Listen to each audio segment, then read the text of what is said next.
Hello, everybody. Welcome to Mastering the Drop, a real view of recovery, where myself and my guests talk about all different aspects of a life recovery journey.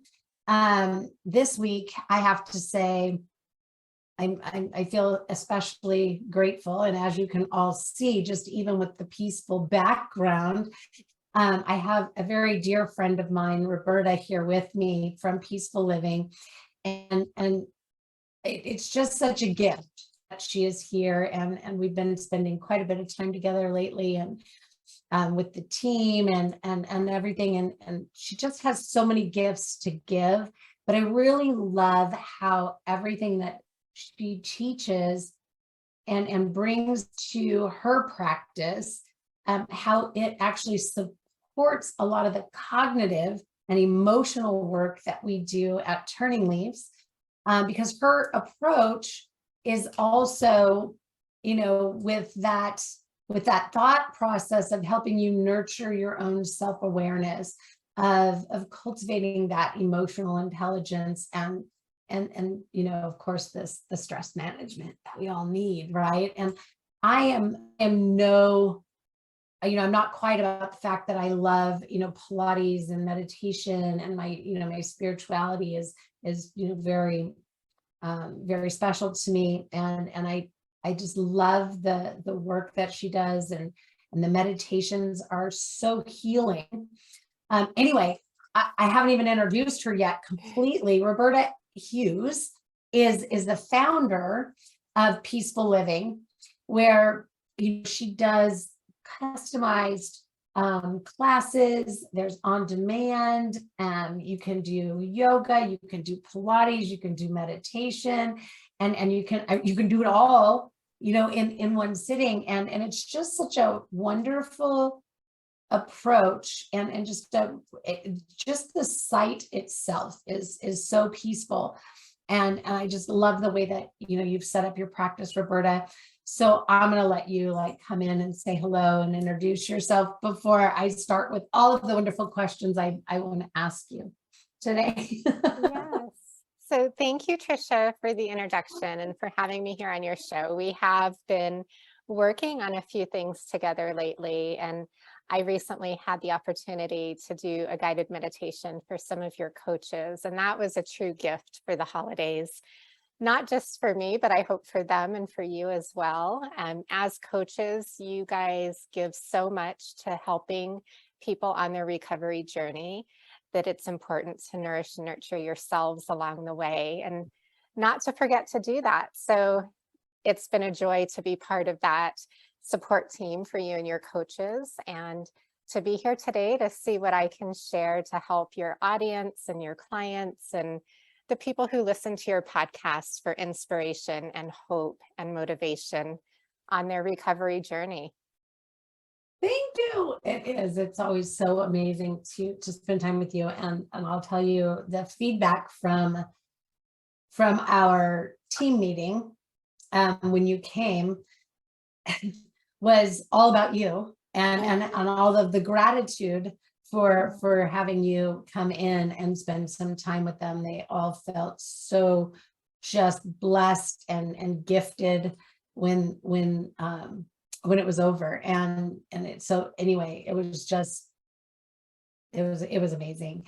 But something that you and I haven't talked about, so I've been dying to ask you this, is to know really what drove you, or what brought you to this place that you're in, like the work that you do, because it's such a gift. I'm always really interested to know, like, what drove you to be here, and then what really cultivated that passion to take it even further and create this wonderful thing that you have. Yeah, so I first became curious about yoga in college. I took my first yoga class as a 1-credit course in college. And prior to that, movement had always been a part of my life, but it was more from the place of gymnastics and cheerleading and the performance of movement rather than mindful movement and figuring out how movement affected your body, not only on a physical level, but on an emotional and spiritual and mental level as well. And I really felt the transformation right away after I would finish a yoga class and walk out that door. I just felt different. I felt more at ease. I felt more at peace. I felt more focused and ready to go to my next class. And my friends could see it in me too. So that's really where the curiosity about yoga started. And after college, I got married and was moving around every 3 years because my ex-husband was in the Air Force. And I was able to study at Santa Barbara Yoga Center, which is pretty close to where you live. Yeah. That's where I did my 200-hour yoga teacher training. When I was 4 months pregnant with my second son, I drove up and down the coast from Vandenberg Air Force Base to Santa Barbara over the course of 2 years and completed that 200-hour training. And as I taught yoga, I could just see how it helped people find that place of peace. And mostly I taught for fitness centers at Air Force bases, and then for big box gyms when we no longer lived on the Air Force base. And over time, I kind of moved away from the yoga practice because I found that many people were looking more for movement as a way to achieve something. And that wasn't really how I taught yoga. And during that time, I was introduced to Pilates. And for me, Pilates was more of the thing that you could do to create movement patterns, to create changes in the physical body. And that felt better for me to teach in the fitness center environment. But fast forward to 2018, I started missing my yoga practice again and missing that as being a teacher. And I really wanted to bring it back into my teaching. I would kind of weave it in with some of my Pilates clients, but I ended up opening this tiny boutique yoga center within a Pilates studio. It was only big enough for 3 students at a time. So it was more of a semi-private experience. And it was designed to feel like a relaxation room at the spa. So it really was the place to come and restore and nourish yourself, not really to do something to yourself. And I opened the doors the October before COVID and had just started to see people in this little tiny studio and, start to offer yoga again. And then, of course, we know what happened in March of 2020.